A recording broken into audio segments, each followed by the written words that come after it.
For many years, everyone thought Vivian Vance had to sign a paper saying she would get fat just to make Lucy look skinnier. But that was all fake. Lucy made it up as a joke at a party, and somehow everyone believed it for years. The real truth about what happened when the cameras weren't rolling was much worse. Vivian got hurt in ways nobody knew about. She came to work with black eyes from being hit. She hated her co-star so much that when he died, she had a party with fancy drinks. The TV business tried to hide these truths for many years. But now everything she wanted the world to know is finally coming out. Vivian Roberta Jones was born on July 26, 1909, in Cherryvale, Kansas. Her childhood home wasn't filled with songs or stories. It was controlled by strict church rules and a mother who thought acting was something bad. Her mother warned her that performing would send her straight to a bad place after death. Vivian was the second of 6 kids, but from the start, she felt like she didn't belong in her own family. Her natural love for entertaining went against her mother's beliefs, and every time she showed her spark, it was quickly shut down. Her mother didn't just dislike the idea of acting, she thought it was evil. This created a fight inside the house where Vivian's spirit kept trying to rise, but was always forced to bow down. That stress became a part of her, and it would follow her for years. When Vivian was 6, her family moved to Independence, Kansas. That's where her fire truly lit up. She started sneaking out at night, not for fun, but for freedom. She wanted to perform. She wanted to sing, to dance, to be on stage, even if her mother thought it was wrong. At school, she found someone who didn't judge her dreams. A drama teacher named Anna Engelman gave her the space to shine. Vivian joined cheerleading, took part in beauty contests, and even went to school with a boy named William Inge, who would later become a famous playwright. But back at home, things stayed the same. Her family still tried to break her spirit. The more she performed, the more her mother pushed back. Friends started calling her Viv, maybe because it sounded more free, lighter, not tied to the life she was trying to escape.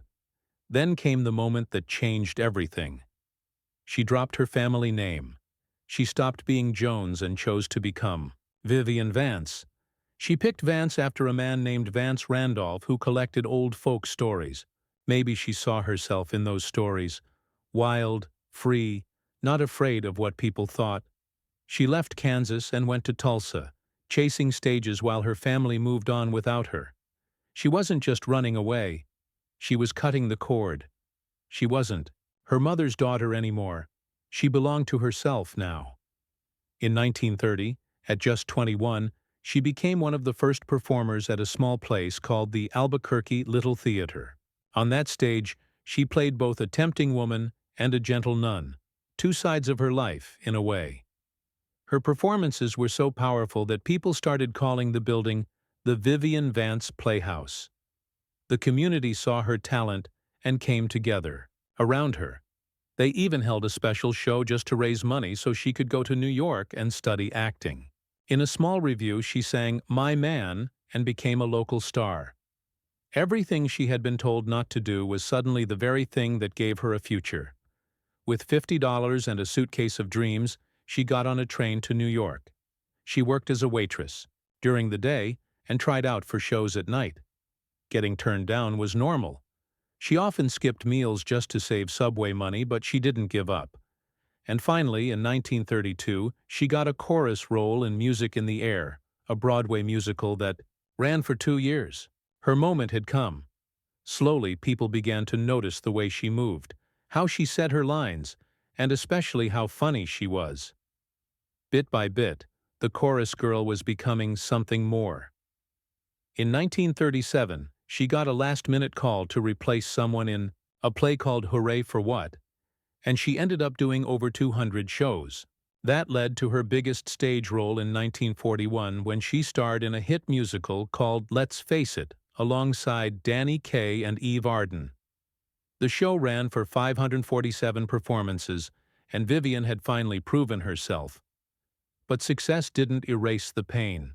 She kept moving forward even when it hurt. She later joined another show called Over 21, which took her all the way to Africa during World War II. She was no longer in the background. She was the star, but her personal life was falling apart. At 19, she married a man named Joseph Danek, Jr., hoping marriage would help her escape her strict home. It didn't. He left town after 3 years, and she was left behind again. Later, she married an actor named Philip Ober in 1941. That marriage lasted longer but was even more painful. Ober didn't like his wife being more successful than him. He became violent. He beat her. He made her feel small. Even Lucille Ball, her future co-star, saw it and spoke up about it. But the damage ran deep. Vivian kept performing, but inside she was breaking. In 1945, while touring with a play called The Voice of the Turtle, Vivian had a breakdown. She described it simply, "Let's face it, I cracked up." She felt like she was losing her mind. The weight of childhood, the pressure of fame, the pain of her marriage, it all came crashing down. She started therapy and stayed in it for years. She slowly put herself back together. That experience changed her. She began visiting mental hospitals, not as a celebrity, but as someone who knew the pain. She didn't try to fix people. She just told them they weren't alone.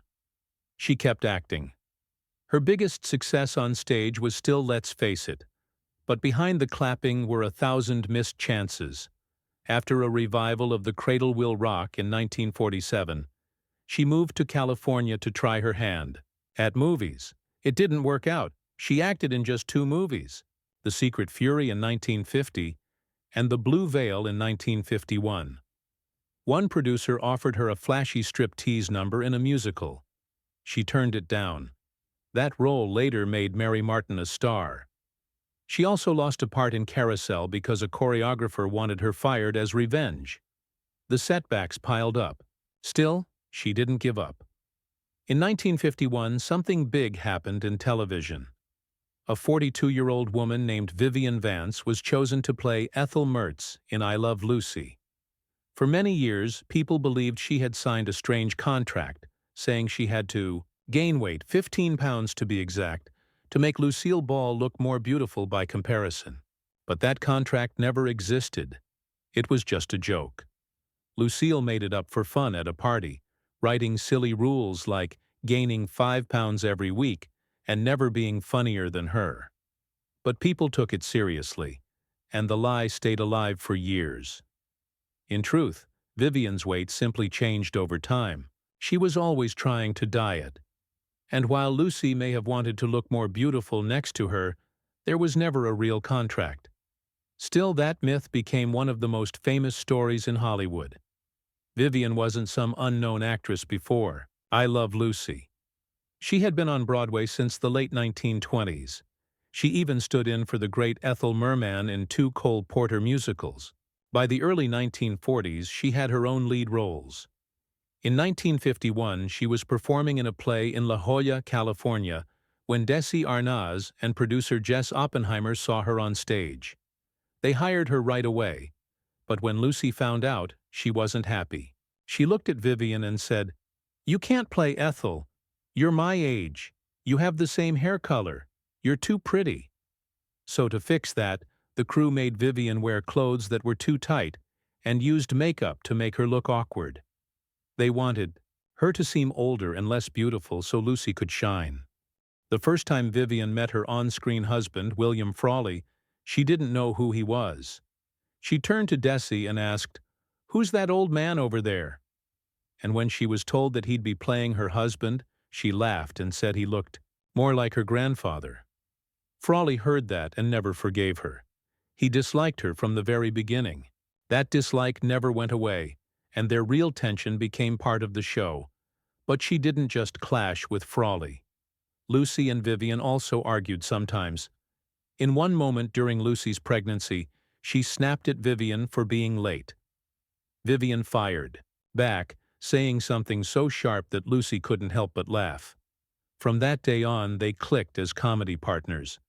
Their fights may have been real, but they created magic on screen. In February 1954, Vivian made history. She became the first woman ever to win an Emmy for Outstanding Supporting Actress. She won for playing Ethel in 1953, and the award created a brand new category in the Emmys. It proved how important side characters really were. Vivian was nominated 3 more times in 1954, 1956, and 1957. But even with the award and fame, she felt stuck. She had once been a glamorous Broadway star, but now everyone only saw her as Ethel, the plain landlady. The Emmy made her a legend, but it also trapped her in a role that she feared would never end. Money became a fight, too. In Season 1, she earned just $280 a week, the same as Frolley. But by Season 6, she was making $7,500 a week. That wasn't luck. It was because she had a strong agent who demanded better pay every single year. Back then it was rare for women to ask for more money, but Vivian didn't settle. When she joined The Lucy Show in 1962, she asked for even more. She wanted her name up front, better clothes, and more say in how things were done. She knew her worth and wasn't afraid to prove it. One of the most loved scenes in I Love Lucy came in 1952. It was the chocolate factory moment when Lucy and Ethel were working on a moving belt stuffing chocolates. Everyone laughed watching them panic as the chocolates sped up, but behind the scenes, it wasn't funny at all. The machine kept breaking down and speeding up randomly. Vivian had to keep eating chocolate over and over for each take. By the end, she was sick to her stomach. What looked like pure comedy came at a painful cost. That same year, Lucy filmed the famous Vita Meata Vegamine commercial sketch. It looked hilarious. Lucy getting drunk on a health tonic and slurring her lines, but it wasn't acting. The fake tonic was real and had 23% alcohol. The crew didn't realize just how strong it was. Lucy had to swallow spoon after spoon, and by the final takes she was actually drunk. She could barely stand straight, but those scenes became television gold. It showed how early television sometimes pushed actors to unsafe limits. Vivian's Emmy win in 1953 meant the world to her, but deep down she was hurting. She gave a beautiful speech thanking Lucy for her friendship and support, but inside she struggled with always being second best. She had talent, looks, and a voice that could fill a theater. But the world only saw Ethel. She won the Emmy at 44, but instead of new opportunities, she just kept getting the same type of roles. The very award that crowned her also trapped her. In 1954, Vivian finally got to show her musical talents. She had studied opera and had a voice that could compete with Broadway stars. She pushed hard for Ethel-focused episodes like Ethel's Birthday, where she finally got to sing. Her voice was beautiful, trained, powerful, and full of grace. But William Frolley mocked her every chance he got, saying she couldn't sing. Still, fans loved those episodes. For once, Vivian was allowed to shine. It was a glimpse of the star she really was before the Ethel label took over. By 1956, fame turned scary. I Love Lucy had become a worldwide hit, and fans began crossing lines. Vivian got thousands of letters every week. Some were sweet, others were scary. Some people followed her in public. She wasn't protected the way today's stars are. She had to hire her own security just to feel safe walking down the street. The fame that brought her fortune also brought fear.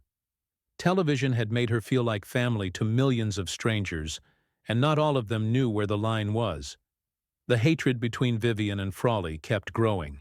When the show first aired on October 15, 1951, she had already joked that he should be playing her father. He was 64. She was 39. She felt embarrassed to be cast as his wife. He overheard her talking and got revenge by calling her a sack of doorknobs during rehearsal. Desi Arnaz later wrote that Frolley hated her voice and hated working with her. Their dislike for each other wasn't hidden. It filled the studio. By 1953, things got worse. Frolley's drinking was out of control. He was drunk most of the time on set and had to keep his hands in his pockets to hide the shaking. He refused to listen to directors and locked himself in his dressing room during fights. Vivian couldn't take it anymore. She demanded separate dressing rooms. Desi had to keep them from walking off the set entirely. From then on, they avoided each other off camera as much as possible. In 1955, Desilu Studios offered both actors a spin-off show about Fred and Ethel. It could have made them both rich. Frolley agreed right away, but Vivian said no. She didn't want to work with him ever again. She told producers she didn't believe the show would work without Lucy and Ricky. Her refusal shocked everyone. Hollywood called their chemistry gold, even if it came from hate. But Vivian chose peace over profit. Her hatred was stronger than her hunger for fame. Then came the final chapter. On March 3, 1966, William Frolley died of a heart attack on Hollywood Boulevard. That night, Vivian was at a dinner party. When she heard the news, she didn't cry. She didn't pause. Instead, she raised her glass and said, "Champagne for everyone." It wasn't a joke. It was a celebration. She didn't go to his funeral. She didn't send flowers. She didn't say a single kind word. Their feud, which had started in 1951, ended only with his death. And even then, it didn't really end. It simply stopped. Lucille Ball, who had always controlled every detail on set, clashed with Vivian constantly. They had been America's comedy darlings since 1951, but now they were struggling for creative space. Vivian felt smothered. After 3 years, she made a heartbreaking choice. She walked away. In 1965, at the height of her second television success, she left the show, leaving everyone shocked. She wasn't just giving up a role, she was giving up security, fame, and the chance to rewrite her image. Just before all this, between 1960 and 1962, she'd been making guest appearances on the Red Skelton Hour. In one sketch called The Iceman Cometh, which aired in February 1962, she played Clara Appleby, a sharp, funny character who proved Vivian didn't need Lucy to get laughs. She also showed up in Appleby's Predictions back in 1960. These roles helped her prove something important to herself and the industry. She had range. She could stand on her own. Millions watched, many realizing for the first time that she was more than just Ethel from the Mertz apartment. But not every chapter brought applause. In 1966, she tried to return to Broadway in Woody Allen's Don't Drink the Water. It was supposed to be her comeback. Instead, it turned into a public disaster. She was fired during early previews and replaced by another actress. Woody Allen himself admitted she wasn't right for the part, but that didn't make it any easier. The rejection happened in front of critics and peers. The play later opened in New York on November 17, 1966, and ran for 598 performances without her. This failure cut deep. Once again, she was boxed into her old role, stuck as Ethel forever. It felt like every step away from Lucy only led to more heartbreak. By the 1970s, Vivian had traded the stage and sitcoms for something more stable but less glamorous. She became the cheerful face of Maxwell House coffee commercials, playing a character named Maxine. In one of the most remembered ads from around 1976, she handed out coffee with a smile, saying, "Could be the best instant of your day." These commercials were cozy and familiar, and she did them well, but deep down she knew what they meant. Her days of chasing dramatic roles were over. She had once won the very first Emmy Award for Supporting Actress back in 1953. Now she was just trying to stay visible. Acting alongside Margaret Hamilton, best known as the Wicked Witch, they both seemed trapped by the same fate. Loved for one role, forgotten for everything else. In 1977, something beautiful happened. Lucille Ball invited her to film a one-time CBS special called Lucy Calls the President. Vivian played the neighbor again. For many watching, it was just a sweet reunion. But few knew that Vivian had suffered a stroke during filming. She tried to hide it, and on screen, She still looked like the old Viv. Charming, funny, sharp, but the truth was cruel. She was sick. That special would be her second to last appearance. Her final one came in a short-lived series called Sam with Mark Harmon. Behind the scenes, she was fighting something far worse than low ratings. She had breast cancer, and she had been living with it for years. Vivian's story wasn't just about fame and comedy. It was about heartbreak, toughness, and pain that most people never saw. Her first marriage back in 1933 had been a nightmare. Joseph Danick was dangerously jealous, and just 2 years later she had to flee to a women's shelter to escape his abuse. She kept this secret for many years, but it shaped everything that came after. She began to fear men. Her worry grew, and sadly the pattern repeated. Her second husband, Philip Ober, brought even more suffering. In 1954, during filming of I Love Lucy, he hit her so badly she came to work with a black eye. The makeup couldn't hide it. Lucille Ball saw it and exploded with anger. "If you don't divorce him, I will for you," she told her, but nothing could erase the damage. Ober's career was sinking while hers was rising, and his jealousy turned violent.